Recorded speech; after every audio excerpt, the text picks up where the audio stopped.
Hello, this is the LEGO Ideas minifigure vending machine. I paid $180 US for it. It comes with 1,343 pieces, and that includes 16 minifigures, including some partial dupes, not full dupes, but partial dupes. And we'll take a closer look at all of these, of course. The price in the Eurozone is 170 euros. It's 150 pounds UK, or $220 Canadian. I will take you through the functions of this first because it does work and it works well. You're intended to have the minifigures split up into their individual parts inside of each of these capsules, but you can fit a minifigure inside of one if it has small hair and you fold it, like you make it sit. The idea here is you take this little coin piece, which is actually two pieces. I'll show you the print more closely, but you have to put that here on the top. There's a locking mechanism, so you're supposed to rotate this, right? But until you put a coin in, it doesn't turn. Put that in. You just push it a little bit from the top, and now this rotates, twist it all the way around. Coin comes out to the side. It doesn't have a little lock box for that. You want to be able to reuse it. And then one of these capsules comes out. I've tested this quite a bit. It doesn't work every single time, but it works most of the time. I'd say it's more than 9 out of 10 times it will work. And also, if you get really happy with it and forget to take one of the capsules out, it has room for another one and another one. I found that you could put safely up to 4. You have safely up to 4 of these kind of in the queue before it starts to get clogged. It'll actually stop feeding new ones in there. It's very easy to feed these back in because you just take the top off. It's not even attached with any studs, and you just dump them in, and that's it. And you keep going. You do have to use the coin every single time, though. There's no cheating. They do give you an additional built coin, though, so you at least get a couple of them, so you can kind of cycle through it. And you keep going. This is a little bit larger than I expected. The height of it is a little over 11 inches or 28 centimeters, but just the overall visual weight of it, the size of the base, it just has a lot more visual presence, a lot more presence in the room than I expected, and that makes the value feel just a little bit better to me. 3 of the sides are finished up the same way on the outside. It goes together pretty quickly. It has a large number of medium to large pieces, so that's also very satisfying. There is a Technic mechanism inside of here that's very, very, very dense, but good and reliable. But most of it is brick building, and a lot of it is traditional, just putting pieces on top of each other, which feels good to me. This is very smooth around the outside, and this corner clear piece here is brand new. So you have a set of 8 of those, 4 for each of the tiers, plus 1 layer of plates in between, including the macaroni corner plates to fit right here nice and smoothly. You'll notice there aren't any scuffs or scratches on these large clear pieces because thankfully they did pack them carefully in these paper lined bags. They're plastic on the inside, but paper on the outside. And that's really good. It was 4 to each of these bags. I am in North America. The Western Hemisphere, the entirety of the Western Hemisphere continues to get almost exclusively plastic bags, but every once in a while for special things, we get these plastic lined paper ones. And it's just like I don't particularly know the economies of what's better for the environment or whatnot, but at least this is a little bit less single-use paper, and most importantly to me, it does take care of the parts. So these came through in good condition, and that's what I always want to see for clear pieces and all pieces, to be honest.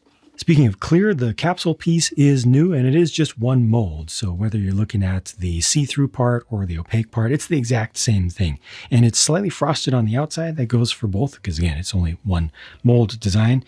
And it's interestingly, it's shiny on the inside. To get this open easily, I found you can just squeeze it from the sides here, away from where the Technic connectors are, squeeze it, and then it opens up like that just a little bit. So you don't need to have fingernails, thankfully, to get in there. Shiny on the inside, glossy there. A little bit of give, it has some durability to it. Doesn't feel like it's going to shatter easily. I'm not going to try stepping on it to see how that does. But because these are identical parts, you can take another one of these, and put them together. I'm just going to leave that like so with only the one pin in there just to show you how that works. And you can make one that's just completely clear. Although, again, it is going to have the frosted outside to it. And these will get a little bit scuffed over time, as will the inside of your of your machine over time if you use it a lot, use it extensively. Anytime you have friction, you're going to get wear. But it's, these things I think are designed pretty well, and I look forward to future uses of them. Like I mentioned earlier, a minifigure sitting down with small hair can fit in there fully without any trouble. But once you start adding accessories, backpacks, or larger hair, then you do need to take them apart. That's the intent. But there is plenty of room to put a lot of stuff in there. With the capsules removed, you can see just a little bit of the shaping of the interior. There is this agitator rod going up the center, so when you do need to put a coin in there, but when you get this rotating, I'll move it just a little bit so you can see it has rubber bushings on the ends of it. And you see there's one up above, one down below, and it's just moving stuff around a little bit and trying to get the ball rolling, literally and figuratively. And then down at the base, if you can see down there, you've got kind of a, I don't even know what to call it. It's kind of like a rotating door that's shifting around. So it opens up, has enough room for one thing to fall down and kind of go down its path. And then it stops. So it has in here, in the core of it, has a mechanism. It's ratcheted, so it's not going to go back. It only goes forward, and it has a beautiful, beautiful little lock for the coin. You have to see that. You have to build it yourself. If you really want to see it, and you're not going to buy the set, I strongly recommend looking at the instructions for this. You just look at it online to see how it locks this so that the coin is required to operate it. It is brilliant. It's one of the nicer, more interesting, more advanced techniques that I've seen, and yet it's easy for us to put together. Again, here's what it looks like, just a little bit lower, so you can see that working. That was actually a dud because I only had one in there.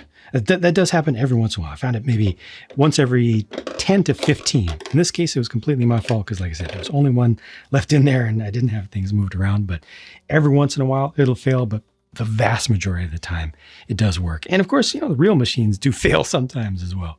We're going to look at minifigures in pairs. On the left is the original fan idea submitter is represented with that minifigure there. A little bit generic with just the part choice, especially compared to the brand new LEGO Ideas team member over here on the right, who gets an exclusive new mold. I'm sure, or new torso print. I'm sure that print will be used again, but it looks pretty good. Even though it's white printed on black, it actually has pretty decent quality. I feel like LEGO's print quality has increased for this year. We do get alternate faces for each of those. Gold was one of the fan-voted, most requested new colors for classic space people, so we get a pair of them here. They just have the classic smileys for faces, no alternate faces, and as you can see, they did give us all of the pieces all together, so no needing to hunt, no needing to go to Bricks and Minifigs, no needing to get one part from one set, another part from another set. It's really annoying, right? This is what you want to get if you're going to get a figure at all. You want the whole thing. So here you get a pair of them.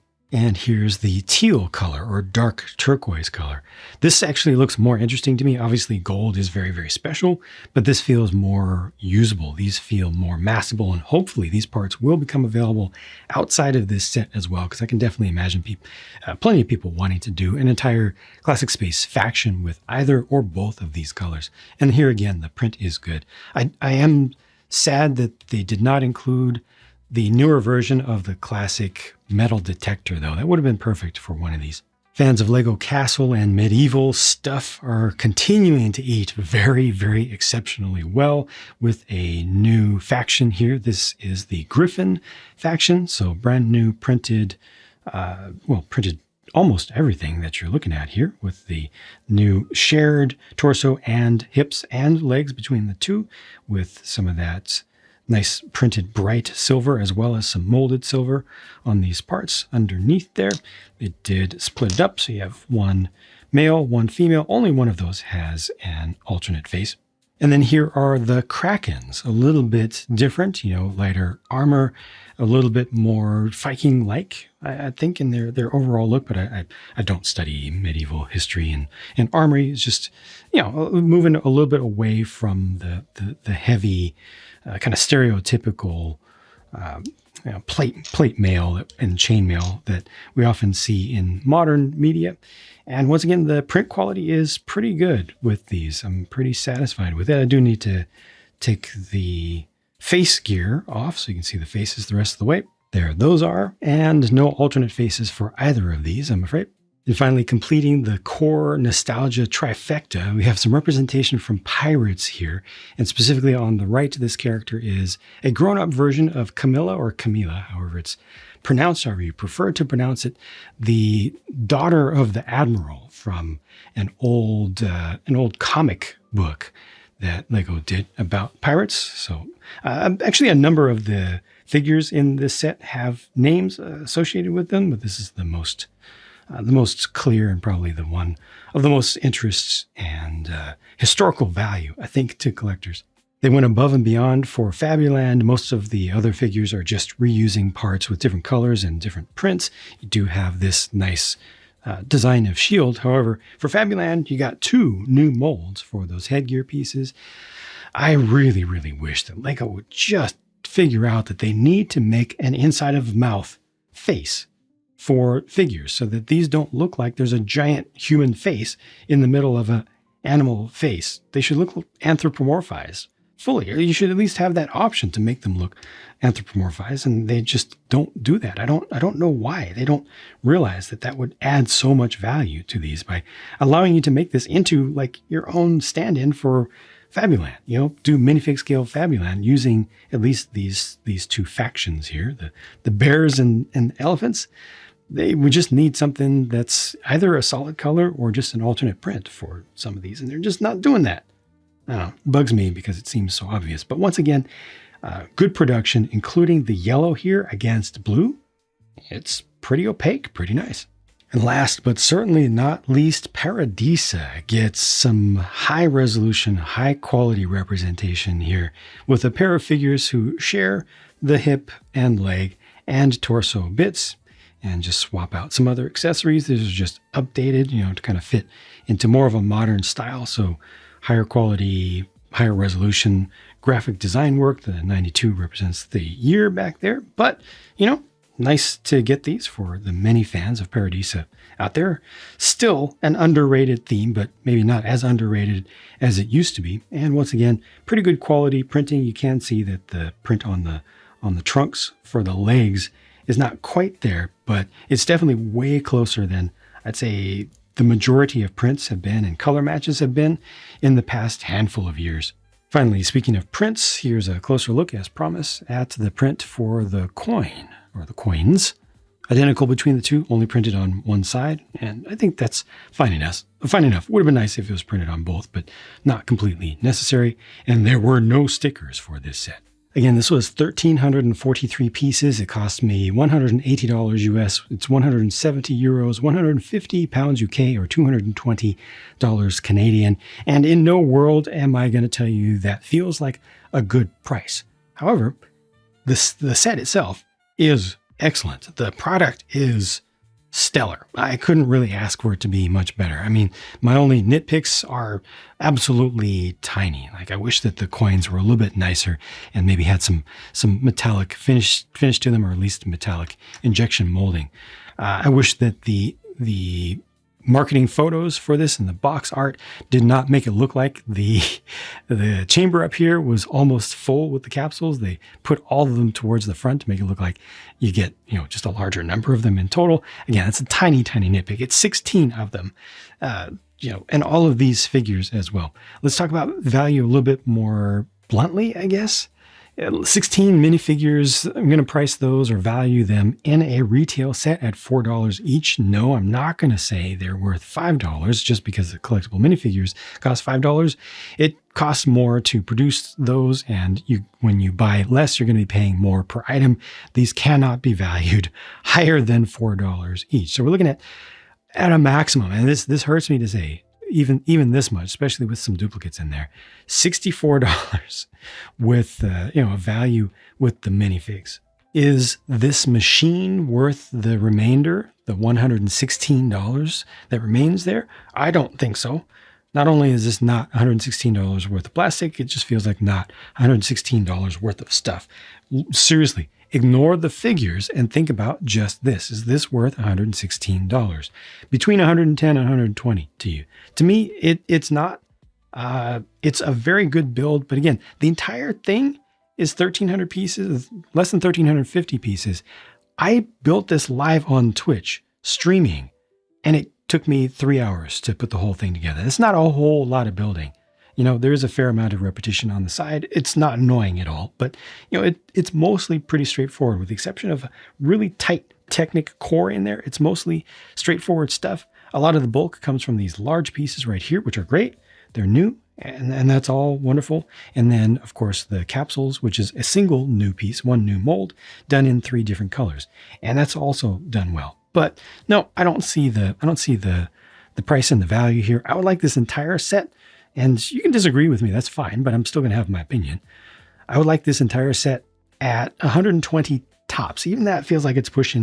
110 would feel right to me. It just feels in my soul. 110 feels right for this. And that's already expensive, but I realize and accept that Lego is expensive. We're paying some extra for the brand. Like I'm giving them something here. So that's about where I'm at. 120 max feels right to me, and hopefully this thing will get some discounts later on. But at the very least, again, it is an excellent set. I will say no serious bad about the set itself. The mechanism, great. The build just goes together nicely. The parts, very nice.